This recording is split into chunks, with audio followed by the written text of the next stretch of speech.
ओवैसी एकलौते ऐसे नेता हैं जो कई दिनों से जो बुलडोजर की जो सियासत हो रही है उस पर लगातार बोलते आए हैं और आज दिल्ली आए, जहांगीरपुरी पहुंचे और वहां पर उन परिवारों से मिलने की कोशिश की जिनके दुकानें और घर बुलडोजर की सियासत में आज तोड़े गए।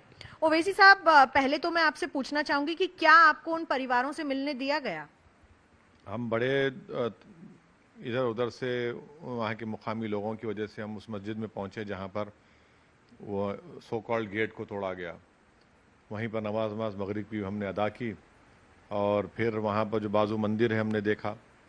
वो जो जिन 3 परिवार जिनकी दुकानों को तोड़ा गया वो हमसे आकर मिले और एक जो अरेस्ट हुआ था उनके परिवार हमसे आकर मुलाकात किए। ये हम जाकर उसके और आगे जाना चाह रहे थे तो पुलिस ने कहा कि नहीं जा सकते, रोक दिया हमको। तो लामहाला हमको वापस आना पड़ा। अब देखते हैं कल क्या हो सकता है। तुर्कमान 2022 कहा आपने। बिल्कुल 100% वही हुआ है। उस वक्त की सरकार ने अपने आप को समझ लिया था, इमरजेंसी नाफिज करके समझ लिया था कि हम जो चाहे करेंगे।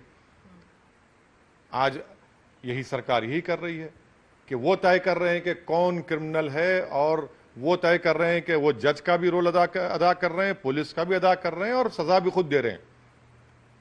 आप बताइए, ये तो विजिलेंटी जस्टिस कहेंगे इसको आप? ये सरकार, ये अपार्थाइड स्टेट इजराइल वहां पर होता है। भारत में तो जमहूरियत है ना, हम तो सारी दुनिया में बाजा बजाते हैं, ढोंडरा पीटते हैं कि हमारा लोकतंत्र है। पर ये क्या कर रहे हैं बीजेपी की सरकार?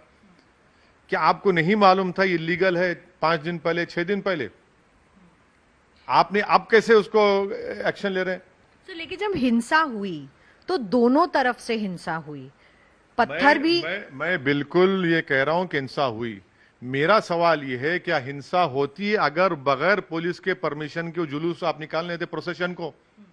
अगर उस प्रोसेशन को देश की राजधानी में बगैर पुलिस के परमिशन के जुलूस प्रोसेशन निकाला जाता है, तलवारें उसमें है, क्यों तलवारें होनी चाहिए भाई एक प्रोसेशन, रिलीजियस प्रोसेशन में? क्यों उसमें कट्टा तफंचा हथियार होनी चाहिए? क्यों उसमें एक समुदाय मुसलमानों के खिलाफ नारे लगाए जाते हैं और पुलिस सामने खड़ी हुई है? क्या पुलिस रोक नहीं सकती थी उनको हथियार छीन नहीं सकती थी, उनको रोक नहीं सकती? बकवास बंद करो तुम लोग। उसी वजह से ये सब तमाशा खराब हो गया। तो इसकी जिम्मेदारी पूरा पुलिस के ऊपर, सरकार के ऊपर आती है कि उन्होंने उस तरह के पोजीशन को अलाउ किया पूरी तैयारी के साथ कि जाओ तुम तलवार लेकर जाओ, हथियार लेकर जाओ, गाने बजाओ, और वो सब तमाशा हुआ वहां पर। तो देखिए, पुलिस से तो हम लगातार सवाल पूछ ही रहे हैं क्योंकि 2 जुलूस जब निकले, 2 शोभा यात्राएं निकली, तीसरी यात्रा नहीं निकली थी तो उसकी परमिशन के बगैर कैसे अलाउ किया गया? ये एक बड़ा पुलिस और प्रशासन पर सवाल है। लेकिन सर सवाल जब ये है तो सस्पेंड क्यों नहीं किया आपने पुलिस के, वहां के थानेदार को, वहां के एसीपी को, वहां के इंटेलिजेंस के लोगों को?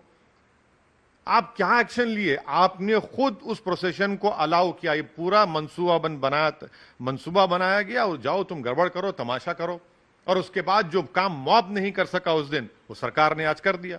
सर देखिए, आज की कार्रवाई में मैं आपको ये बताना चाहूंगी कि जो हमने ग्राउंड पे देखा उसमें बेशक मुसलमानों के घर और दुकानें भी टूटी हैं, लेकिन हिंदुओं के घर भी टूटे हैं। उसमें 2 दुकानें हैं ऐसी सर, है ना। आपको तो आपके आंख पर पर्दा पड़ चुका था नफरत का। आप तो पहचान भी नहीं थे। आपने दिखाया अपने चैनल पर गुप्ता साहब का, उनकी पीड़ा दिखाई, उनका चीख, उनकी तकलीफ दिखाई। हमको भी अंदर तकलीफ हुई। अरे वो कह रहे कागज है तो कागज तो देख लेते। कागज नहीं देखे? नहीं देखे, नोटिस नहीं देते आप। ये प्रिंसिपल्स ऑफ नेचुरल जस्टिस के खिलाफ है।